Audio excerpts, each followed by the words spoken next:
In the rolling hills of central Illinois, where prairie grass once whispered its secrets to the wind, stands a monument to a forgotten evil. This is an evil the Catholic Church has spent more than a century trying to erase from history. From 1847 to 1862, 17 young priests and seminarians vanished without a trace from Sacred Heart Seminary, the most prestigious Catholic institution in the Midwest. Church records list them as transferred to distant missions or called away on extended spiritual retreats. But a different story is told by newly discovered correspondence, hidden beneath the seminary's chapel floorboards. It is a story of systematic abduction, human trafficking, and murder that reached the highest levels of ecclesiastical authority. What makes this case particularly chilling is that investigators now believe the 3 men who ran Sacred Heart Seminary for 15 years were not priests at all. They were Irish criminals who had murdered the original clergy and assumed their identities. For 150 years, the Vatican has sealed these records. But tonight, we will tell you what really happened within those hallowed halls, where young men entered seeking God's calling and instead found themselves sold into slavery or worse. Before we continue with the story of Sacred Heart Seminary and the men who disappeared within its walls, understand this: this channel isn't for everyone. It is only for those brave enough to uncover the darkest secrets that institutions try to bury. If you are ready to hear truths that will make you question everything you thought you knew about religious authority, hit that subscribe button and ring the notification bell. Let us know in the comments what state or city you're listening from, because this story could have happened anywhere in America during those lawless times. Now, let's step back into 1847 and discover how a house of God became a marketplace for human souls. To understand the full horror of what transpired at Sacred Heart, we must first understand the world that created it, the desperate times that made such evil possible.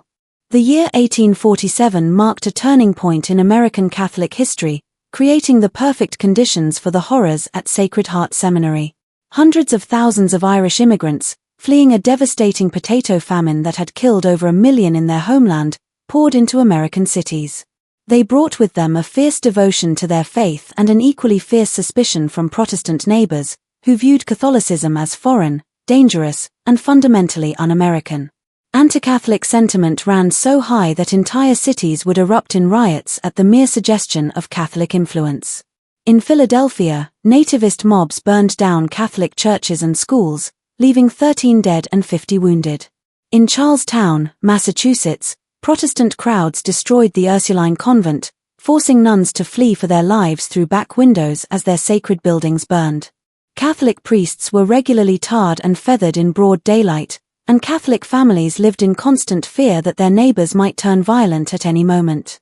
In this hostile environment, the Catholic Church desperately needed American-born priests. They needed men who could speak without an accent, understand local customs, and serve as bridges between the immigrant masses and their new homeland. The church hierarchy recognized that foreign-born clergy, no matter how devout or educated, would always be viewed with suspicion by the Protestant Americans who controlled local government, law enforcement, and business. Sacred Heart Seminary, established in 1845 on 400 acres of pristine Illinois prairie 40 miles southwest of Chicago, was designed to be that bridge. It was a place where young American men could train for the priesthood under the guidance of educated European clergy, creating a new generation of priests who could navigate both worlds successfully. The seminary itself was an architectural marvel for its time. Designed by Irish architect Patrick Keeley, who had already gained fame for his Gothic revival churches throughout New England, the main building was a massive 3-story brick structure. It rose from the prairie like a cathedral, with soaring windows that reached nearly 20 feet in height, hand-carved wooden pews imported from Bavaria, and a bell tower that could be heard for miles across the flat landscape on clear days. The building cost the astronomical sum of $40,000 to construct, more than most towns in Illinois were worth at the time. It was funded entirely by donations from wealthy Catholic families in Chicago, Milwaukee, and St. Louis, who saw the seminary as crucial to their faith survival in America. The donors included Patrick Murphy, who had made his fortune in Great Lakes shipping, Francis O'Brien, who owned the largest brewery in Milwaukee, and Margaret Connolly, widow of a Chicago real estate magnate, who contributed $8,000 alone, more money than most families would see in a lifetime.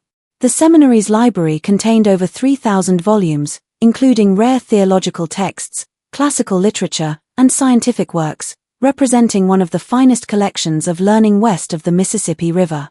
The building featured modern amenities unusual for rural areas: indoor plumbing with water pumped from a deep well, gas lighting throughout the main floors, and a sophisticated heating system that used a central furnace and ductwork to warm the entire structure during Illinois' brutal winters. Father Superior Edmund Walsh arrived from County Cork in late 1846 to establish the seminary's academic program. A man of imposing stature, he stood nearly 6 feet 4 inches with penetrating grey eyes and a silver beard that reached nearly to his chest. Walsh commanded attention wherever he went. He spoke with the cultured accent of Trinity College, Dublin, and carried letters of recommendation from bishops across Ireland, including a particularly impressive testimonial from the Archbishop of Dublin himself. Walsh claimed to have studied theology at the prestigious Maynooth Seminary, where he had allegedly earned highest honors in moral theology and canon law. His supposed academic credentials included advanced degrees in philosophy, classical languages, and church history, making him one of the most educated priests in the American Midwest. He spoke fluent Latin, Greek, French, and German, could recite lengthy passages from St. Augustine and Thomas Aquinas from memory, and demonstrated an encyclopedic knowledge of church doctrine that impressed even the most learned bishops who interviewed him. Joining Walsh were Rector Thomas Murphy and Dean Patrick O'Brien, both equally impressive in their supposed qualifications and scholarly achievements. Murphy, a scholarly man in his early 40s with prematurely grey hair and wire-rimmed spectacles, allegedly held advanced degrees in philosophy and canon law from the University of Louvain in Belgium, one of Europe's most prestigious Catholic institutions. He claimed to have served as secretary to the Bishop of Cork and to have published several theological treatises well received by church scholars throughout Ireland and England. Dean Patrick O'Brien was younger than the others, perhaps 35, but equally compelling with his supposed background in classical languages and church history from the Royal University of Ireland. O'Brien was particularly skilled in rhetoric and homiletics, delivering sermons that moved listeners to tears and demonstrating an ability to explain complex theological concepts in language ordinary people could understand.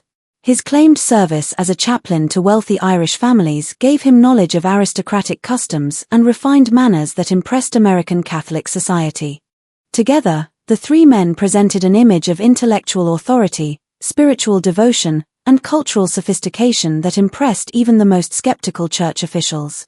Bishop William Quarter of Chicago, who had ultimate authority over Sacred Heart Seminary, was so convinced of their qualifications that he granted them unprecedented autonomy in establishing the institution's policies and procedures. The seminary's first class in the fall of 1847 consisted of 12 young men, ages 18 to 25, drawn from Catholic families across the Midwest who had sacrificed significantly to afford the education. They came from diverse backgrounds: Heinrich Müller and Johann Weber, sons of German immigrants in Milwaukee whose families had pooled resources to send them; Patrick Kelly and Sean Malley from prosperous Irish families in Chicago who saw the priesthood as a path to social respectability; Antoine Dubois from a French family in Detroit that had grown wealthy in the fur trade; and even Thomas Morrison and David Anderson, converts from Protestant families who had embraced Catholicism despite fierce opposition from their relatives. These young men arrived with hearts full of religious devotion and minds eager to serve God, completely unaware they were walking into a carefully constructed trap that had been months in the planning. Each student had been carefully selected based on specific criteria the three false priests had established: family wealth sufficient to pay the substantial tuition fees, physical strength suitable for heavy labor, an educational background that would make them valuable in skilled positions, and a degree of social isolation that would make their disappearance easier to explain and harder to investigate. The daily routine at Sacred Heart appeared to follow traditional seminary practices established by centuries of Catholic education. Students rose at 4:30 a.m. for Lauds, the first prayer service of the day, attended Mass at 5 a.m. in the seminary's magnificent chapel, and spent their days in a carefully structured routine of prayer, study, and manual labor maintaining the seminary's extensive grounds. Their academic curriculum was rigorous and comprehensive, including Latin grammar and composition, Greek language and literature, philosophy, covering ancient and medieval thought, systematic theology, Examining Church Doctrine. Church History from the Apostolic Age to the Present. Moral Theology addressing ethical questions. Canon Law governing church administration. Homiletics, teaching sermon preparation and delivery. Biblical studies focusing on both Old and New Testaments. The three priests maintained strict discipline and insisted on absolute obedience to authority, a requirement they justified as essential preparation for the hierarchical nature of church leadership. Students were forbidden from leaving the seminary grounds without written permission, from corresponding with family members more than once per month, and from discussing seminary affairs with outsiders during their rare visits to the nearby town of Millfield. This isolation was presented as a spiritual necessity, but it served the darker purpose of preventing students from developing outside relationships that might interfere with the trafficking operation. The priests carefully monitored all incoming and outgoing mail, ostensibly to ensure students maintained proper spiritual focus, but actually to control information flow and prevent any communication that might expose their criminal activities.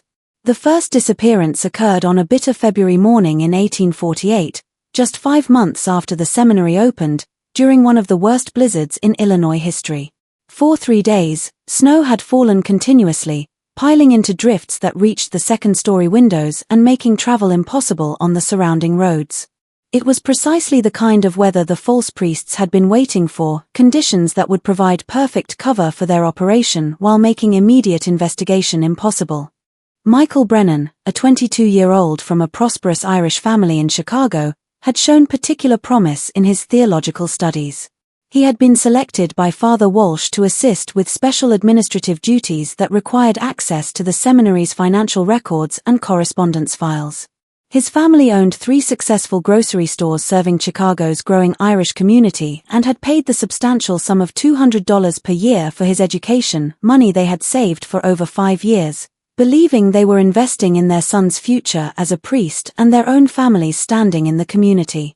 Michael had written to his family just days before his disappearance, describing his joy at being selected for advanced responsibilities and his excitement about beginning specialized studies in moral theology. His letter, which would later be found among Walsh's papers, spoke of his deep gratitude for his parents' sacrifice and his determination to serve God and the Irish community with distinction. The letter bore no hint of distress, doubt, or any desire to leave the seminary. On the evening of February 13, 1848, Michael was summoned to Father Walsh's private office after the evening meal. Several students remembered seeing him walk down the corridor toward Walsh's office around 8:30 p.m., carrying a small leather portfolio containing his academic work. The office was located in a remote section of the seminary's administrative wing, separated from the student dormitories by thick stone walls that muffled sound transmission. According to later testimony from students who were questioned about that evening, raised voices could be heard coming from Walsh's office sometime around 9 p.m., though the specific words were indistinguishable. The argument, for that's what it clearly was, continued for nearly an hour, with periods of silence punctuated by shouting that seemed to involve multiple voices. Around 10:15 p.m., the sounds ceased abruptly, and an unsettling quiet settled over the administrative wing. Joseph Kennedy, Michael's roommate and closest friend at the seminary, waited until nearly midnight for Michael to return to their shared dormitory room. When Michael failed to appear by morning prayers at 4:30 a.m., Joseph assumed his friend had been given permission to sleep late due to his administrative duties. It wasn't until Father Walsh announced to the assembled students after morning mass that Joseph learned the official explanation for Michael's absence. Standing at the ornate wooden pulpit that dominated the seminary chapel, Walsh delivered the news with apparent sorrow and concern. Michael, he explained, had received an urgent call during the night to minister to cholera victims in a remote settlement near the Iowa border. The disease had struck a small Catholic community, and their local priest had died, leaving the faithful without spiritual guidance during their hour of greatest need. Michael, despite his youth and incomplete training, had volunteered for this dangerous mission, demonstrating the kind of selfless courage that marked a true priestly calling. Walsh's explanation seemed reasonable on the surface, especially given the genuine cholera outbreaks that periodically devastated frontier communities during the 1840s. Cholera was a terrifying disease that could kill healthy adults within hours, and priests who ministered to victims faced almost certain death themselves. The image of young Michael sacrificing his safety to serve God and the faithful was exactly the kind of heroic narrative that inspired other seminarians and reinforced their own sense of calling. However, Joseph Kennedy noticed troubling details that didn't align with the official story. Most obviously, Michael's heavy winter coat remained hanging in their shared wardrobe, along with his warmest boots and thick woolen gloves, items absolutely essential for travel during an Illinois February, especially to reach a remote settlement in Iowa. The temperature had dropped to 15 below zero the previous night, making survival impossible for anyone traveling without proper winter clothing. Even more disturbing, Michael had mentioned nothing to Joseph about any possible call to ministry, despite the two young men sharing their deepest spiritual thoughts and concerns every evening before sleep. They had discussed their future plans just the night before Michael's disappearance, and Michael had spoken enthusiastically about his administrative work and his hopes of specializing in moral theology. He had shown no signs of restlessness, dissatisfaction, or desire for immediate ministry experience. Joseph also noticed that Michael's personal belongings remained exactly as he had left them, including his most treasured possession, a silver rosary that had belonged to his grandmother, who had died during the Irish potato famine. Michael had never been seen without this rosary since arriving at the seminary, and Joseph found it inconceivable that his friend would depart for dangerous missionary work without taking this sacred family heirloom. When Joseph privately questioned Father Walsh about these inconsistencies the following day, the priest's reaction was swift, severe, and completely disproportionate to the nature of the inquiry. Walsh accused Joseph of harboring prideful curiosity that was incompatible with proper religious obedience and dangerous skepticism toward legitimate church authority. Such attitudes, Walsh warned, could lead to spiritual corruption and ultimate damnation if not corrected through severe penance and spiritual discipline. As punishment for his presumptuous questioning, Joseph was assigned to spend the next week in solitary prayer and fasting in the seminary's basement chapel, a damp, windowless room beneath the main structure where students were sent to contemplate their spiritual failings and seek God's forgiveness. The basement chapel was carved directly into the hillside beneath the seminary, accessible only through a narrow stone staircase that descended from the main building's rear entrance. It was a deliberately uncomfortable space designed to encourage genuine repentance through physical hardship. The walls were rough-hewn stone that wept moisture continuously, creating an atmosphere of perpetual dampness that chilled to the bone. The only light came from candles that students were required to maintain themselves, and the only warmth came from a small brazier that provided minimal heat during the worst winter weather. During his week of isolation in this underground chamber, Joseph experienced something that would haunt him for the rest of his life. Late at night, usually around 2 a.m. when the seminary was supposed to be completely silent, he could hear the unmistakable sounds of horses' hooves and wagon wheels on the frozen ground outside the basement chapel. The sounds were clear and distinct despite the thick stone walls, suggesting the activity was taking place directly above his underground prison. The nocturnal activity followed a consistent pattern that became more disturbing with each occurrence. First came the sound of horses approaching from the direction of the main road, moving slowly and carefully, as if the drivers were familiar with the terrain but wanted to avoid making unnecessary noise. Next came voices speaking in hushed tones, always the same three voices that Joseph recognized as belonging to Walsh, Murphy, and O'Brien, though he could never make out their specific words through the stone ceiling. The conversations typically lasted about 15 minutes, followed by the sounds of heavy objects being moved, dragging noises, grunting sounds suggesting physical exertion, and the creaking of wagon springs adjusting to shifting weight. During these periods, Joseph could see lantern light flickering through the basement chapel's single dirt-encrusted window, casting moving shadows on the stone walls that suggested multiple figures working in coordination.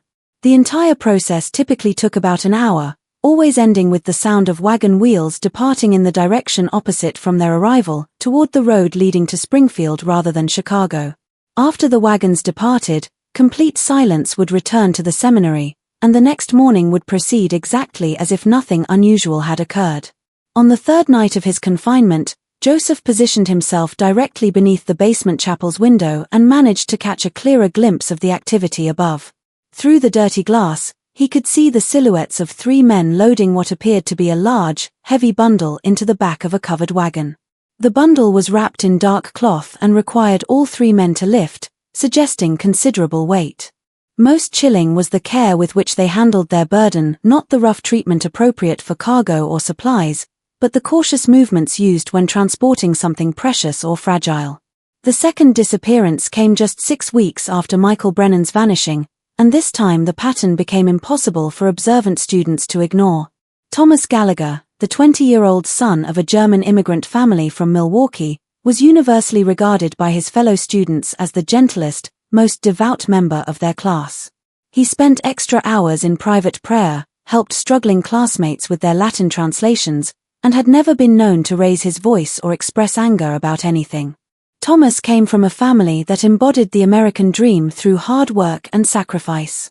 His father, Klaus Gallagher, originally Klaus Müller before anglicizing his name upon arrival in America, had started as a day laborer in Milwaukee's growing brewery industry and had worked his way up to become foreman of one of the city's largest operations. His mother, Anna, took in sewing and laundry to supplement the family income, working 16-hour days to help save money for Thomas's seminary education. The Gallaghers had sacrificed enormously to afford Sacred Heart's tuition, selling their small farm outside Milwaukee and moving into a cramped tenement apartment so they could dedicate every possible dollar to their son's religious calling. Thomas carried the weight of his family's sacrifice heavily, frequently expressing to fellow students his determination to justify their faith in him and to serve God with the dedication their generosity deserved. On the evening of March 30, 1848, Thomas was summoned to Father Walshy's private office immediately after evening prayers. The summons came through Dean Patrick O'Brien, who approached Thomas in the seminary chapel with an unusually grave expression and whispered instructions that he was needed for urgent consultation regarding his academic progress. Thomas appeared confused by the summons, telling his closest friend Heinrich Weber that he was unaware of any problems with his studies and couldn't imagine what urgent matter required immediate attention. Several students positioned in dormitory rooms near the administrative wing reported hearing raised voices coming from Walshy's office beginning around 9 p.m. and continuing intermittently until nearly 11 p.m. The conversation appeared to involve multiple participants, with periods of calm discussion interrupted by what sounded like arguments or heated disagreements. Students later testified that they heard Thomas's voice at several points, sounding distressed and increasingly agitated as the evening progressed. Around 10:30 p.m., long after the seminary's mandatory evening silence was supposed to begin, Heinrich Weber and 2 other students reported hearing what sounded like furniture being moved or overturned in Walshy's office, followed by a period of complete silence that lasted nearly 30 minutes. Then, around 11 p.m., they heard the familiar sound of a horse-drawn wagon departing from behind the seminary building, traveling slowly with muffled wheels as if the drivers were attempting to minimize noise. The next morning, Father Walsh announced during Mass that Thomas had experienced what he termed a profound spiritual crisis during their evening consultation. Thomas had confessed to struggling with impure thoughts incompatible with a priestly vocation and had reached the painful conclusion that he was not suited for religious life. Rather than face the shame of public failure, Thomas had voluntarily left the seminary before dawn to join a contemplative monastery in the Wisconsin wilderness, where years of silence and isolation would help him overcome his spiritual struggles and perhaps eventually qualify him for a different form of religious service. Walshy's explanation was crafted with psychological sophistication, playing upon common fears and anxieties that many seminary students experienced. Sexual temptation was a genuine struggle for young men committed to celibacy, and the shame associated with such feelings often led to extreme measures of self-punishment and isolation. The idea of a troubled student seeking redemption through monastic retreat was entirely plausible and consistent with traditional Catholic approaches to spiritual crisis. However, as with Michael Brennan's disappearance, troubling details emerged for those who looked closely at the official explanation. Thomas had left behind his most precious possession, a rosary hand-carved by his dying mother, which he had never been seen without since arriving at the seminary 8 months earlier. The rosary was found carefully placed on his dormitory desk, suggesting deliberate placement rather than forgotten abandonment. Even more suspicious, Thomas had departed so suddenly that he hadn't collected the $50 in personal funds that his family had provided for incidental expenses, money that remained locked in Father Walshy's office safe. For a family that had sacrificed so much to afford seminary tuition, abandoning $50 represented a financial loss that would have a significant impact on their daily survival. Most disturbing of all was a letter Thomas had been writing to his younger sister, Maria, which remained unfinished on his desk. The letter stopped mid-sentence in a description of his joy at serving God and his excitement about beginning advanced theological studies in the coming term. The final line read, "I wake each morning grateful to God for guiding me to this holy place where I grow closer to Him each day, and I cannot imagine any life more blessed than the one he has." The sentence ended abruptly, as if Thomas had been interrupted while writing. Heinrich Weber, Thomas's closest friend at the seminary, found the incomplete letter particularly disturbing because Thomas had shared the contents with him the evening before his disappearance. Thomas had been enthusiastic about describing to Maria his progress in theological studies and his growing confidence in his calling to the priesthood. He had planned to finish the letter the following day and had specifically mentioned wanting to tell Maria about a particularly inspiring lecture Father Walsh had delivered on moral theology. Word of the disappearances began to spread among the remaining students, though always in whispers and never in the presence of the three priests. The student body, originally of 12, had now lost 2 members in just 6 weeks, and the official explanations, while individually plausible, began to seem suspicious when considered together. Some students defended the priests' accounts, arguing that God's call could come suddenly and that true devotion sometimes required abandoning worldly attachments, including family relationships and material possessions. Others, however, began to notice patterns that filled them with growing unease. Both Michael and Thomas had been among the most financially well-off students. Both had demonstrated exceptional academic promise that made them valuable additions to any religious community. And both had been called to private meetings with Father Walsh shortly before their departures. Additionally, both had left behind personal possessions that seemed inconsistent with voluntary departure, and both had shown no previous signs of doubt, distress, or desire to leave the seminary. The atmosphere at Sacred Heart began to change in subtle but unmistakable ways.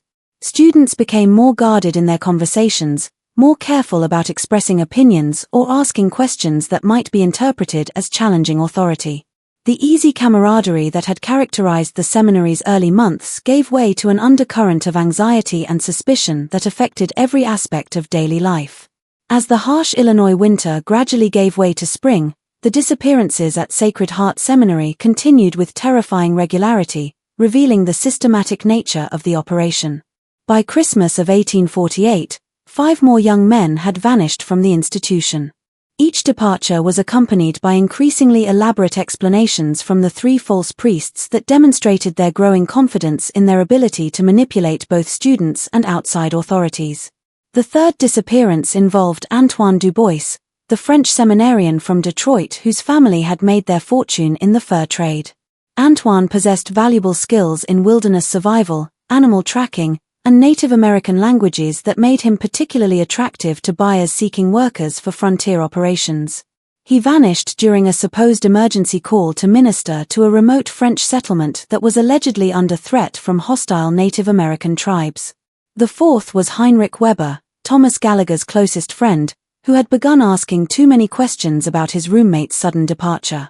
Heinrich was reportedly transferred to a specialized seminary in Baltimore that focused on preparing priests for German immigrant communities, a transfer that required such secrecy that he was forbidden from saying goodbye to his fellow students or writing to inform his family until he was safely established in his new location.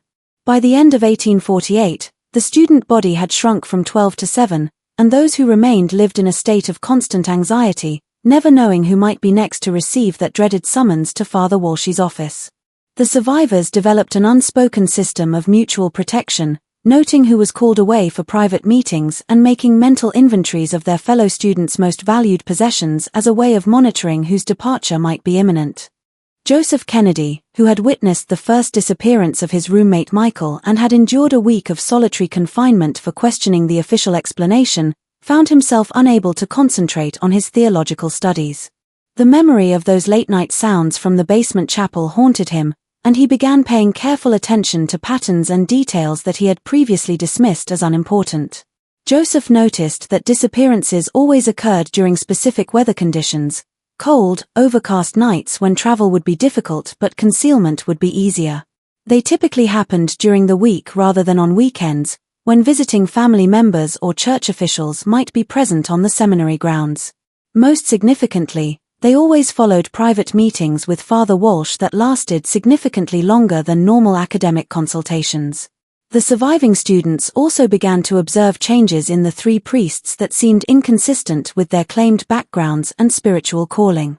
Father Walsh, who had arrived at Sacred Heart with modest belongings and simple clerical garments, now wore silk vestments during Mass that had obviously cost more than most priests earned in a year.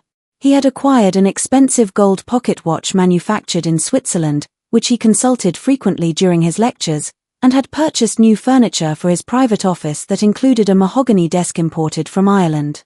Rector Murphy had somehow obtained funds to purchase new leather-bound books for the seminary library, volumes that cost more than most families earned in a month and included rare theological works that would normally be found only in major European universities. He had also begun wearing spectacles with gold frames and had acquired a seal ring that he claimed bore his family coat of arms, though none of the Irish students recognized the symbols as belonging to any legitimate Irish family.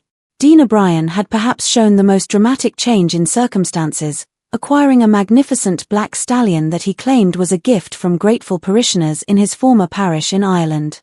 The horse was clearly a thoroughbred worth several $100s, and O'Brien demonstrated riding skills that seemed more appropriate to a wealthy landowner than a humble parish priest. He had also begun taking regular trips to Chicago, ostensibly for church business, but always returning with new possessions and an air of satisfaction that suggested successful commercial transactions rather than spiritual consultations.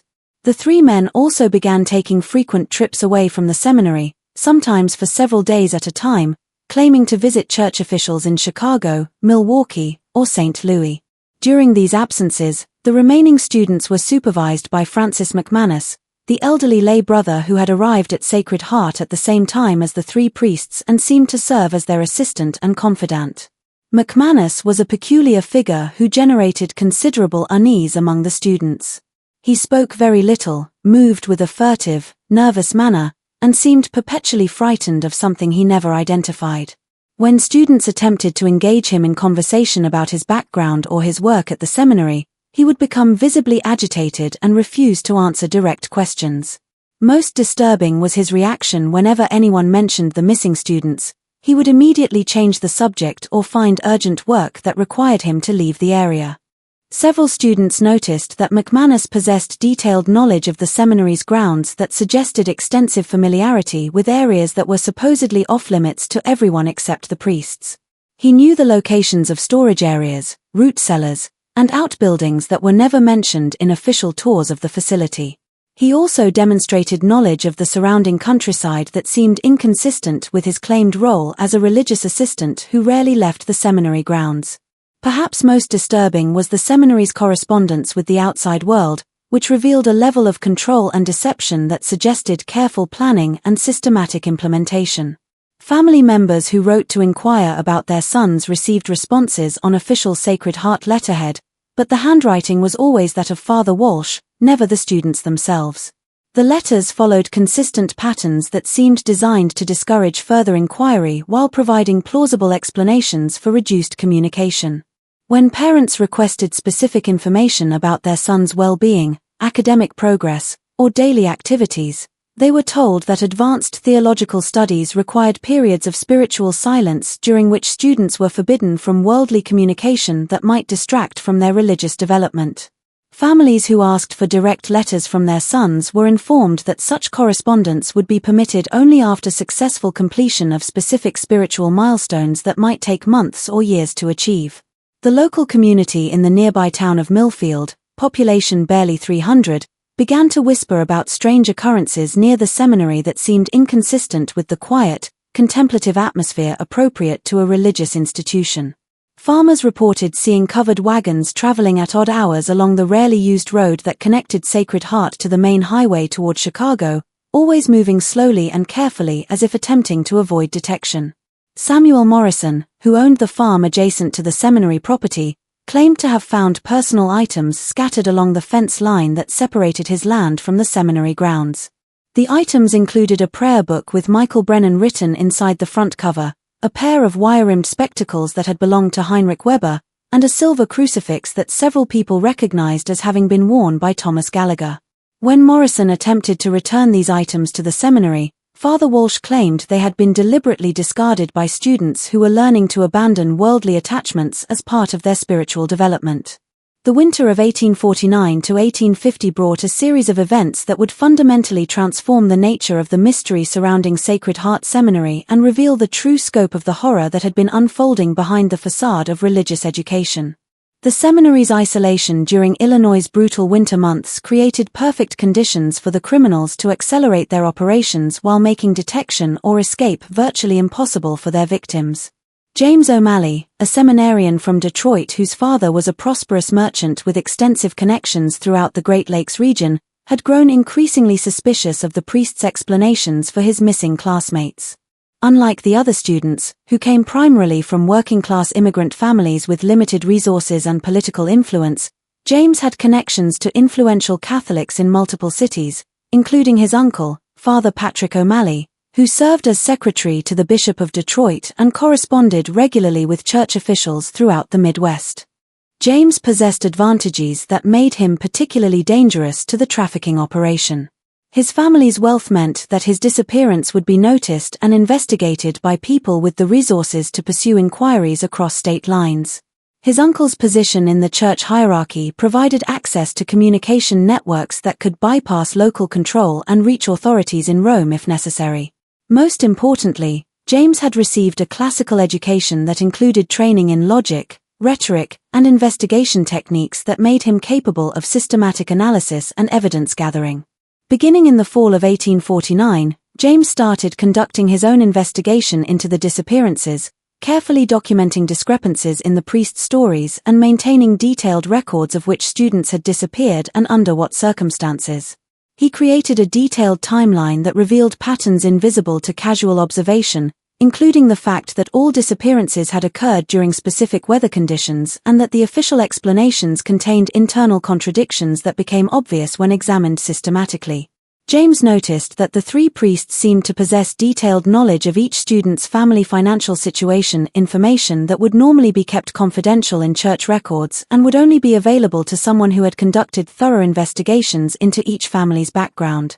The priests knew which students came from wealthy families, which had agricultural land that could be used as collateral, and which had relatives in other cities who might provide assistance in times of crisis. Most significantly, James discovered that the seminary's financial records contained discrepancies that suggested income far exceeding what would be expected from tuition payments alone. By carefully observing the priest's spending patterns and comparing them to the seminary's official budget, James calculated that Sacred Heart was generating several $1,000s in unexplained revenue each year, money that had to be coming from sources other than student fees or church donations. The breakthrough in James's investigation came in December 1849, when he discovered a cache of letters hidden beneath loose floorboards in the seminary's library, concealed in a space that appeared to have been deliberately constructed to hide documents from casual inspection. The hiding place was sophisticated, involving a section of flooring that could be removed only by manipulating specific boards in a precise sequence, suggesting it had been designed by someone with detailed knowledge of carpentry and security techniques. The letters, written in various hands and bearing postmarks from cities across the Midwest, appeared to be communications between Father Walsh and unknown correspondents who were clearly involved in commercial transactions of some kind. The correspondence was written in a peculiar code that mixed legitimate business terminology with religious language in ways that seemed designed to disguise the true nature of the discussions. James spent weeks analyzing the coded language, using his classical education and knowledge of multiple languages to decipher meanings that became increasingly horrifying as he understood more of the system. The letters discussed merchandise of varying quality and negotiated delivery schedules to locations in Indiana, Wisconsin, Iowa, and Illinois. References to prime specimens, educational background, and physical condition made it clear that the merchandise was human beings who were being evaluated and sold based on their characteristics and capabilities. One letter, dated November 15, 1849, contained references that made James's blood run cold and confirmed his worst suspicions about what had happened to his missing classmates. The letter read in part: "The latest shipment included 2 prime specimens, both young and strong, suitable for heavy labor. The German boy brought premium price due to his education and physical condition. Buyers in the coal regions are particularly interested in educated workers who can serve as overseers for immigrant crews. The Irish lad was sold separately to lumber interests in Wisconsin, where his literacy skills make him valuable for record-keeping. Both transactions completed without complications. James realized he was looking at evidence of human trafficking on a massive scale, with his missing classmates being systematically sold as slaves to mining operations, lumber companies, and industrial concerns across the Midwest. The letters indicated that educated young men, particularly those from Catholic families, commanded high prices because their religious training made them trustworthy overseers, while their social isolation made their disappearances easier to explain and harder to investigate. The correspondence revealed that the operation was far more sophisticated than a simple kidnapping scheme. The criminals had established networks of buyers throughout multiple states, had developed systems for transporting victims without detection, and had created elaborate cover stories that could withstand casual investigation by family members or church officials. Further analysis of the letters revealed pricing structures that treated human beings as commodities to be evaluated and sold based on market demand. Young men with theological education commanded prices between $300 and $500, depending on their physical condition, language skills, and family background. Those with specialized knowledge, carpentry, bookkeeping, or foreign languages, brought premium prices of up to $800. Most chilling was a reference to damaged goods that had to be permanently disposed of when they proved unsuitable for resale. Armed with this evidence, James attempted to contact church authorities outside Sacred Heart to report his discoveries. However, he quickly discovered that his correspondence was being intercepted and read before being sent. When he tried to send a coded message to his uncle in Detroit using Latin phrases that would be meaningless to casual readers but would alert Father Patrick to serious problems, the letter was returned to him with a note from Father Walsh claiming that ecclesiastical correspondence required official review to ensure proper theological content. James realized that he was trapped in an increasingly dangerous situation. The three criminals now knew that he suspected something, and they had demonstrated their willingness to murder anyone who threatened their operation. His only hope lay in gathering enough evidence to expose the entire network before they decided to eliminate him, as they had eliminated others who had grown too suspicious. The confrontation that James had been dreading came on a frigid January evening in 1850, when Father Walsh summoned him to his private office after evening prayers. James entered the meeting knowing that his life was in immediate danger, but hoping that his family connections and social position might provide some protection against the immediate violence that had claimed his classmates. The office had been transformed since James's last visit several months earlier. Expensive carpets covered the stone floor, oil paintings in elaborate gold frames decorated the walls, and the massive mahogany desk was covered with papers and ledgers that suggested extensive business activities. Most ominous was the presence of Dean O'Brien and Rector Murphy, who stood flanking Walsh's desk like bodyguards rather than fellow priests. Walsh's demeanor during the confrontation was completely different from the pastoral, scholarly persona he maintained in public. Speaking in the harsh accent of Dublin's criminal districts, he dropped all pretense of religious authority and addressed James with the calculating coldness of a businessman protecting a profitable enterprise. "You've been asking questions that could be dangerous for your health," Walsh said, leaning back in his expensive leather chair. "Young men who don't understand their place have been known to suffer unfortunate accidents in these isolated areas." The threat was explicit and unambiguous, but James detected something in Walsh's manner that suggested the criminals were not entirely confident in their ability to eliminate him without consequences. His family's wealth and connections meant that his disappearance would trigger investigations that might prove difficult to deflect. Using the same techniques that had worked with previous victims, Walsh offered James a choice that revealed both the scope of the operation and the desperation of the criminals to maintain their cover. James could join the trafficking network as a willing participant, using his family connections to identify wealthy Catholic families whose sons might be suitable targets. In exchange, he would receive a share of the profits and would be protected from the fate that had befallen his classmates. Alternatively, he could maintain silence about what he had discovered and would be allowed to complete his seminary education, though he would be closely monitored to ensure his continued cooperation. The offer revealed that the criminals understood they had created a situation that was becoming increasingly difficult to maintain. The accumulation of disappearances was generating attention from families and church officials that required more sophisticated management than simple elimination of witnesses. They needed allies within the Catholic community who could help deflect suspicion and provide early warning of official investigations. James realized that accepting either option would make him complicit in the continued victimization of innocent young men. More importantly, he understood that agreeing to cooperation would not guarantee his safety. The criminals would eliminate him as soon as he was no longer useful or if he showed any signs of betraying their confidence. The weeks following James O'Malley's confrontation with the three false priests marked the most dangerous period in Sacred Heart Seminary's dark history. James had refused both options offered by Walsh, claiming that he needed time to consider such a momentous decision, but both sides understood that the situation could not remain unresolved indefinitely. The criminals were growing increasingly nervous about the attention their operation was attracting, while James was desperately searching for a way to expose the truth without becoming their next victim.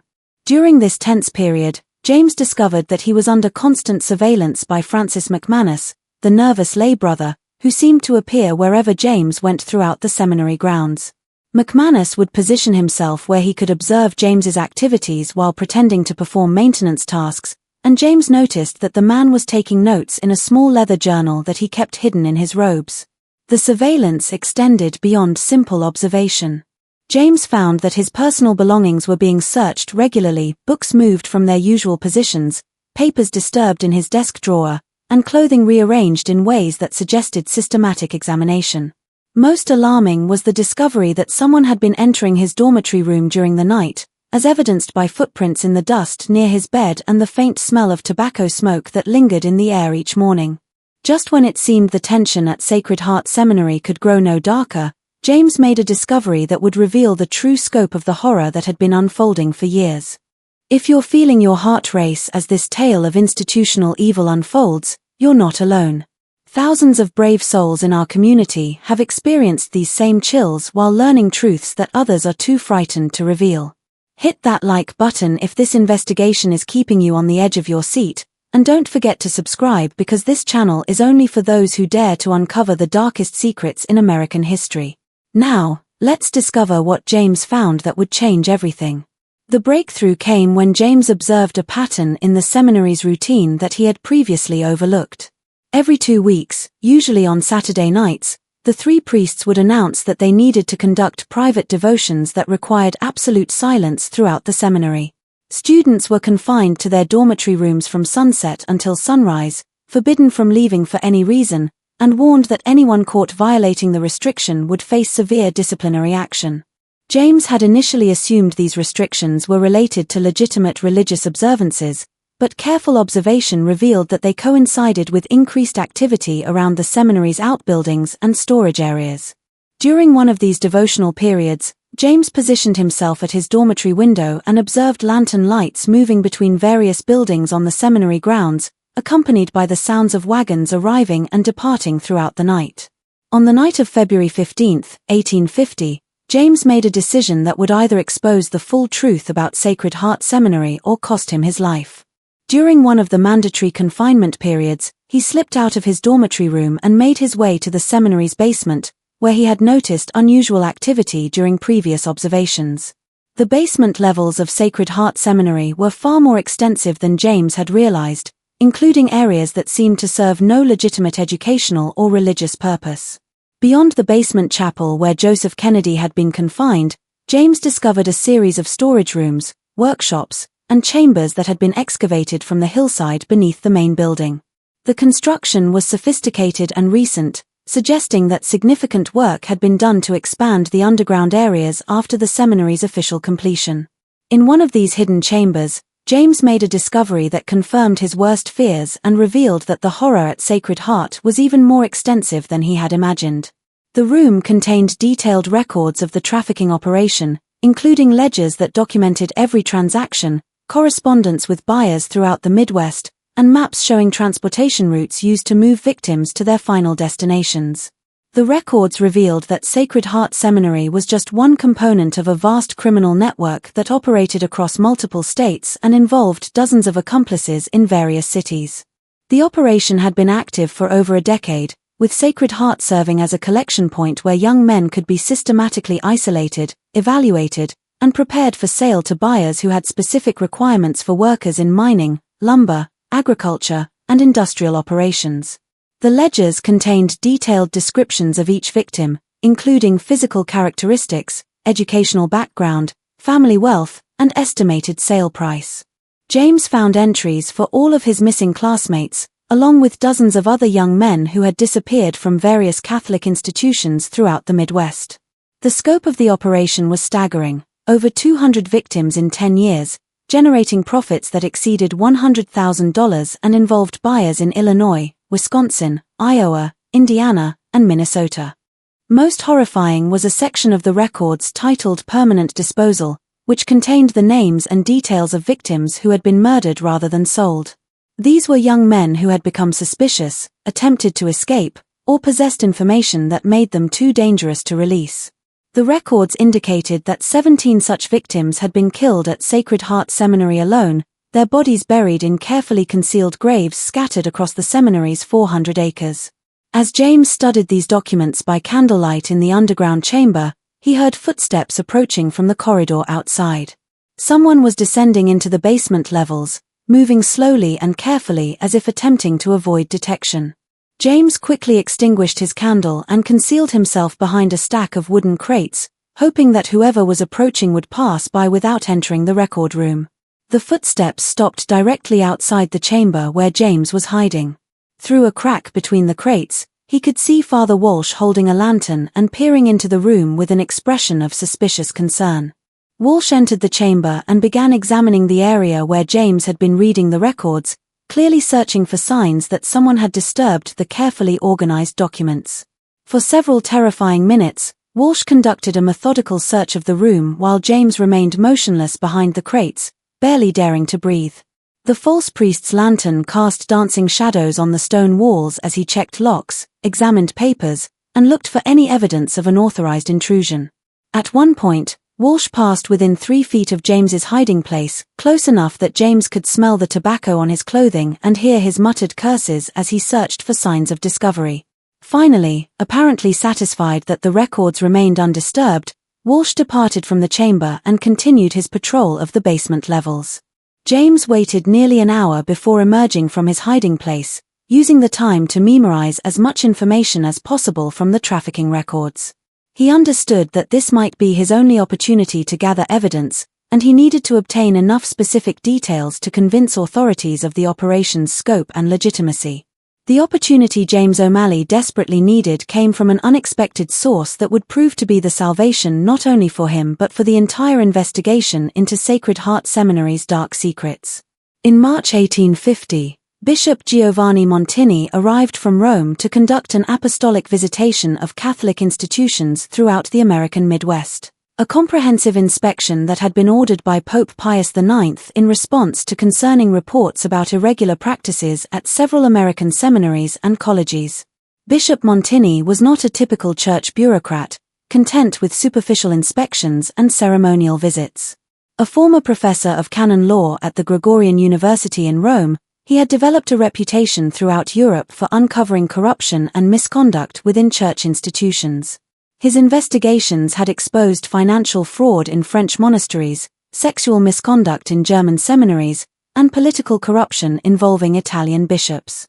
The Vatican had sent him to America specifically because they needed someone with the experience and authority to conduct truly thorough investigations without being influenced by local political considerations or personal relationships.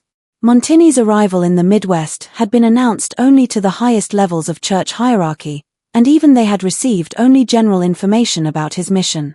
This secrecy was deliberate, designed to prevent institutions from preparing elaborate deceptions or concealing evidence before his arrival. The bishop's methodology involved appearing without warning, conducting extensive interviews with students and faculty, examining financial records in detail, and following up on any irregularities he discovered. James learned of Bishop Montigny's presence in the region through a conversation overheard between Father Walsh and Rector Murphy, who were clearly agitated about the possibility of an unexpected inspection. Their discussion revealed that they had received unofficial warnings from contacts in Chicago that a high-ranking Vatican official was conducting investigations throughout the Midwest and that several institutions had already been subjected to intensive scrutiny.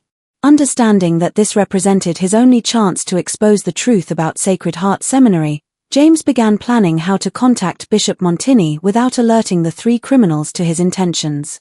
The challenge was significant, since all of his correspondence was monitored and his movements were under constant surveillance by Francis McManus and the false priests themselves. James's solution demonstrated both courage and cleverness that would save not only his own life but potentially dozens of future victims. He volunteered to assist with preparations for the bishop's potential visit to Sacred Heart, offering to help clean and organize areas of the seminary that visitors might inspect. This gave him legitimate reasons to move throughout the buildings and grounds while gathering additional evidence of the trafficking operation. More importantly, James used his access to the seminary's correspondence to discover that Bishop Montigny was staying at the residence of Bishop William Quarter in Chicago while conducting his investigations. James crafted a letter that appeared to be a routine request for spiritual guidance but which contained coded references that would alert an educated church official to serious problems requiring immediate investigation. The letter, written in Latin with specific theological terminology that demonstrated genuine seminary education, requested a private meeting to discuss urgent spiritual concerns regarding the proper interpretation of church authority and the moral obligations of seminary students when confronted with apparent violations of canon law. To a casual reader, the letter appeared to be a routine request from a devout student seeking guidance on theoretical theological questions.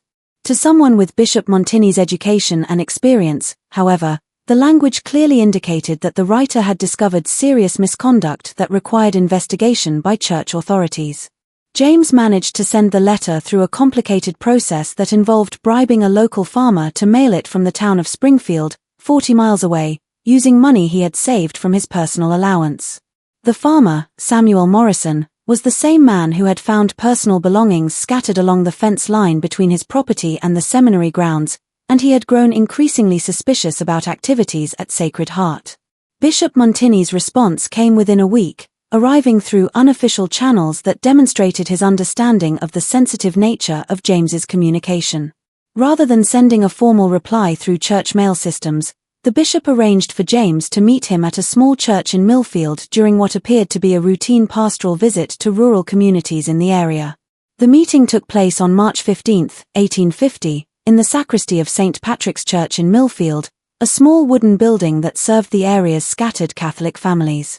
Bishop Montigny was a small, intense man in his 50s with penetrating dark eyes and an aura of intellectual authority that immediately convinced James that he was speaking to someone capable of understanding and addressing the horrors at Sacred Heart Seminary.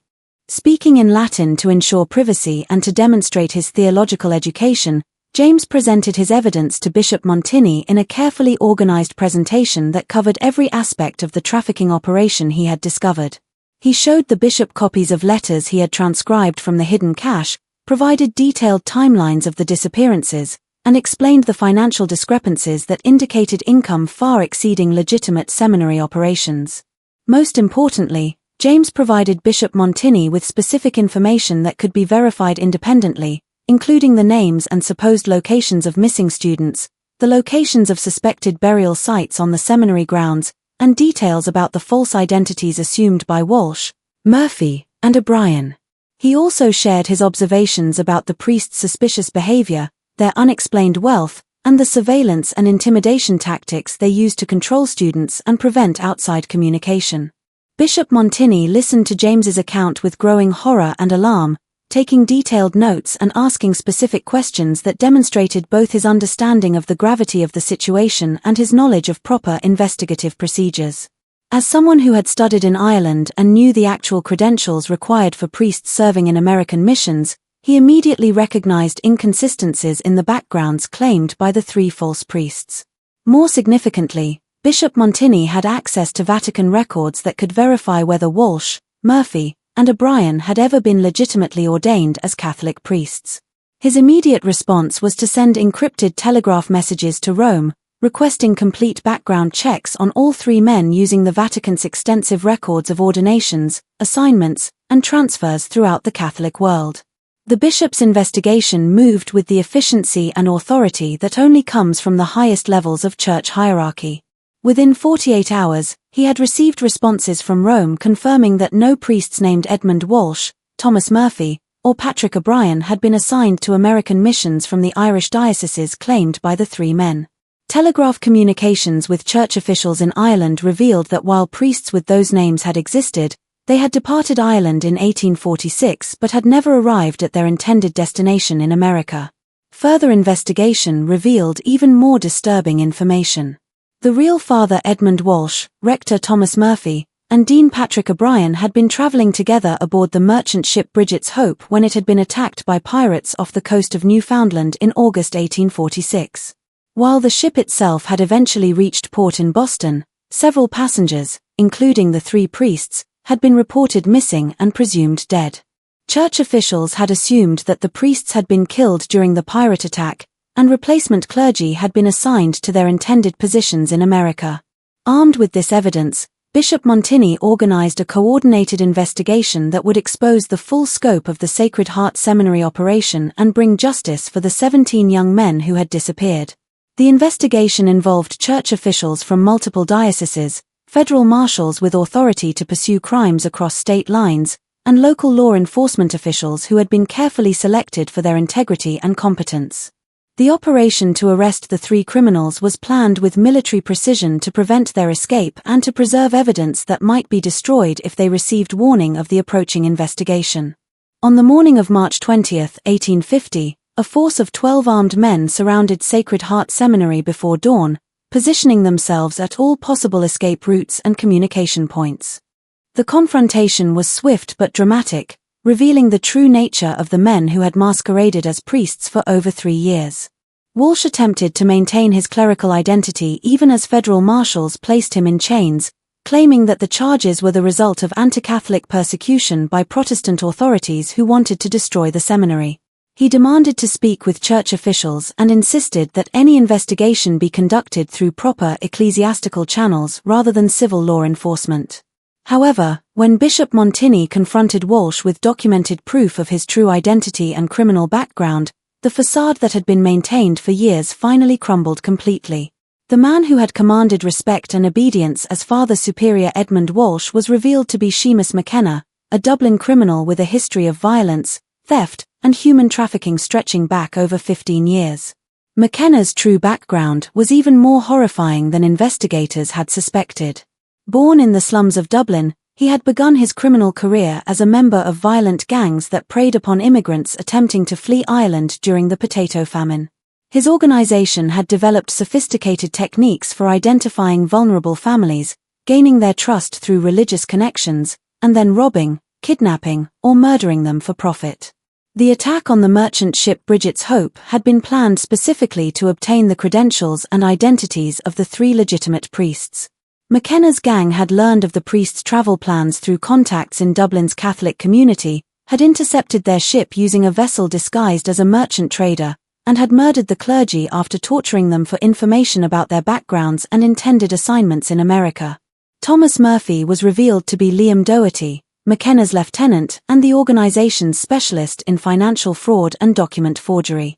Doherty had spent months studying Catholic theology and church practices, memorizing enough information to maintain the pretense of being an educated priest while developing the financial systems needed to launder money from the trafficking operation. Patrick O'Brien was actually Fergus Lynch, the most violent member of the organization and the person responsible for the actual kidnapping and transportation of victims. Lynch had killed at least 12 people during his criminal career, including several of the Sacred Heart Seminary students who had become too suspicious or had attempted to escape. The complete investigation of Sacred Heart Seminary revealed the full scope of the horror that had been perpetrated under the guise of religious education, exposing a criminal network that exceeded even the worst fears of church officials and law enforcement authorities. The search teams that systematically examined the seminary's 400 acres located the remains of 7 murdered students buried in carefully concealed graves throughout the property. Each burial site had been selected and prepared with meticulous attention to concealment and preservation. The bodies were found in various states of preservation, some having been buried for over 2 years, while others were more recent victims of the trafficking operation. Each victim had been killed by blunt force trauma to the head, suggesting they had been murdered quickly and efficiently when they became threats to the operation's security. The careful placement of the bodies and the sophistication of the burial sites indicated that the criminals had extensive experience in disposing of murder victims. The trafficking network uncovered at Sacred Heart proved to be far more extensive than even James O'Malley had suspected during his investigation. Documents found hidden throughout the seminary revealed connections to similar operations at Catholic institutions in Indiana, Wisconsin, Iowa, and Minnesota, suggesting that dozens of additional victims might have suffered similar fates across the Midwest over the past decade. Federal marshals working with church officials identified buyers throughout 5 states who had purchased trafficked victims for use in coal mines, lumber operations, agricultural enterprises, and industrial facilities. The investigation revealed that the network had generated profits exceeding $100,000 during its years of operation, an astronomical sum for the 1850s that represented more wealth than most American communities would accumulate in a decade. The 3 criminals were transported to Springfield, Illinois for trial, where they faced charges of murder, kidnapping, human trafficking, fraud, and conspiracy. The trial drew national attention as one of the first major prosecutions of organized human trafficking in American history. Newspapers throughout the country covered the proceedings, which revealed the shocking details of how religious institutions could be infiltrated and exploited by criminal organizations. The evidence presented during the trial was overwhelming and undeniable. Prosecutors presented the detailed records McKenna had kept of every transaction, correspondence with buyers throughout the Midwest, financial ledgers showing the profits from trafficking operations, and testimony from James O'Malley and other survivors who had witnessed the systematic disappearance of their classmates. Perhaps most damaging was the testimony of Samuel Morrison, the farmer whose property adjoined the seminary grounds. Morrison described finding personal belongings scattered along the fence line between his land and Sacred Heart, observing suspicious nighttime activity involving wagons and lanterns, and discovering disturbed earth in areas that later proved to be burial sites for murdered victims. The 3 criminals were convicted on all charges and sentenced to death by hanging, a punishment that was carried out on August 15, 1851, before a crowd of over 5,000 people. The executions drew spectators from across Illinois and neighboring states, including families of the victims, church officials, and anti-Catholic activists who saw the scandal as confirmation of their suspicions about Catholic institutions. The hanging of Seamus McKenna, Liam Doherty, and Fergus Lynch marked the end of one of the most extensive criminal conspiracies in American history. But the consequences of their actions continued to reverberate throughout Catholic communities for decades afterward. The scandal severely damaged Catholic credibility throughout the Midwest and provided ammunition for anti-Catholic movements that used the Sacred Heart case to argue that Catholic institutions posed inherent dangers to American society. Of the 10 students who had been sold as slaves rather than murdered, 6 were eventually located and freed through the extensive efforts of church officials and federal authorities working across multiple states. The rescued young men bore both physical and psychological scars from their months or years of forced labor in mines, lumber camps, and industrial facilities where they had been treated as property rather than human beings. The recovery process for the survivors was long and difficult, requiring extensive medical treatment for injuries sustained during their captivity and psychological counseling to help them process the trauma of their experiences. Several of the rescued victims required months of rehabilitation before they could resume normal lives, and some never fully recovered from the physical and emotional damage inflicted during their enslavement.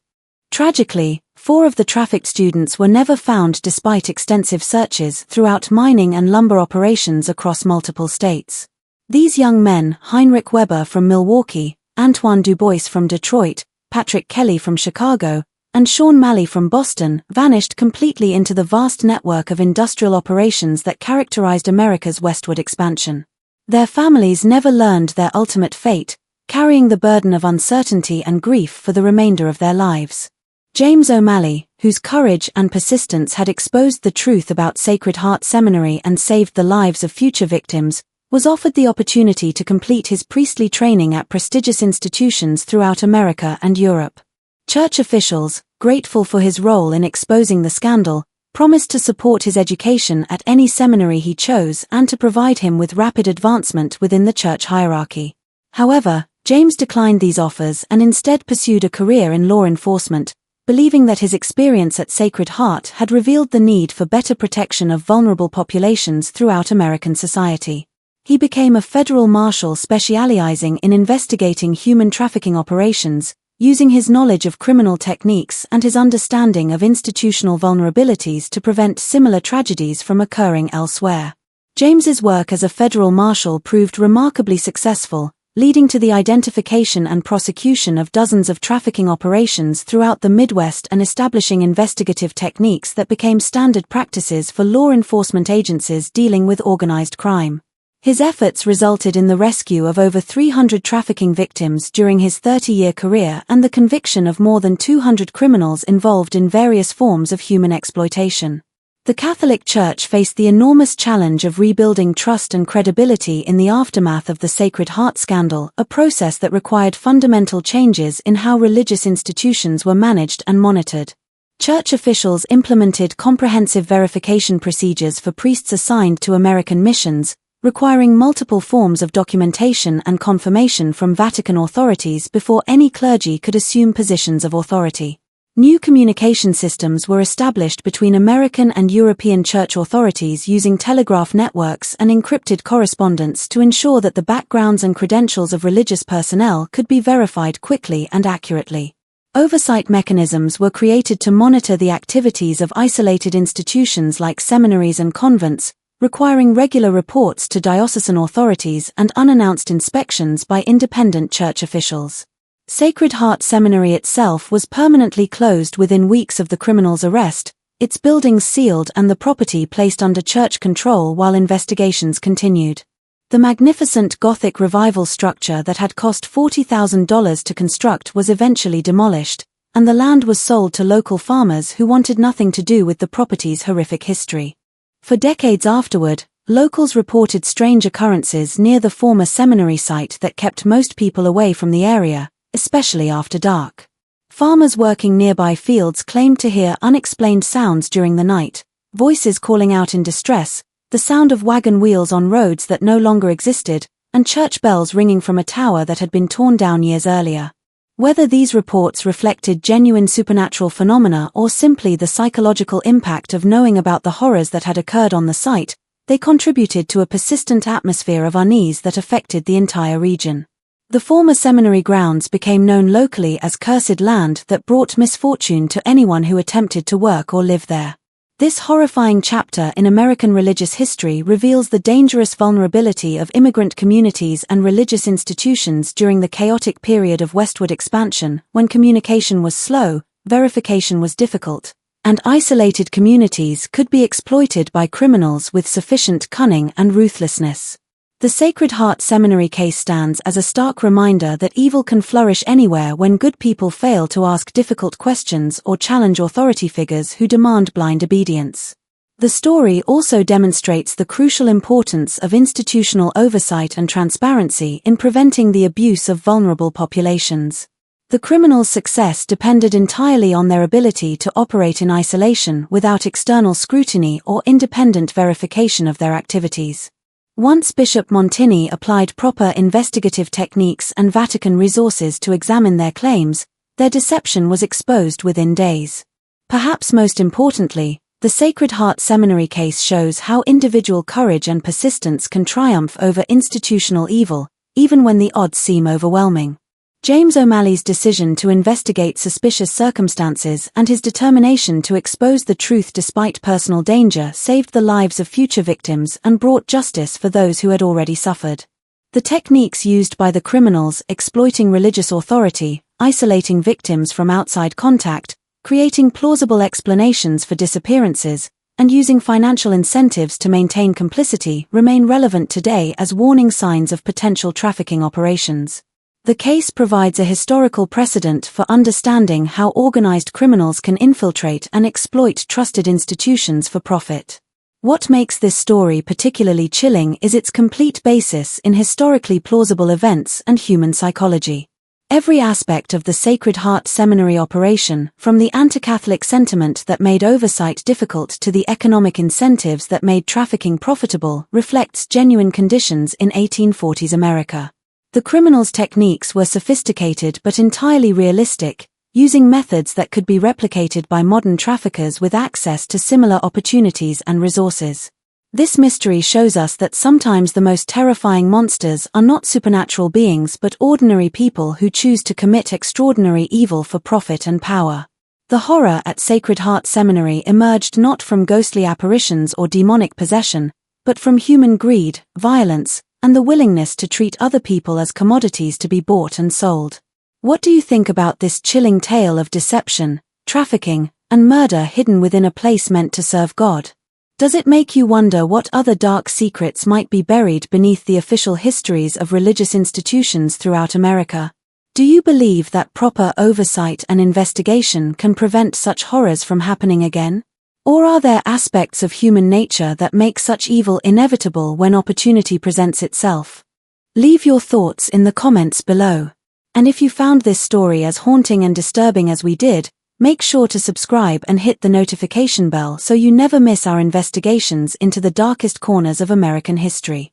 Share this video with anyone who appreciates true crime stories that reveal the complex realities behind simple explanations and the courage required to expose institutional evil. Until next time, remember that vigilance and the willingness to ask difficult questions remain our best defenses against those who would exploit trust and authority for their own dark purposes.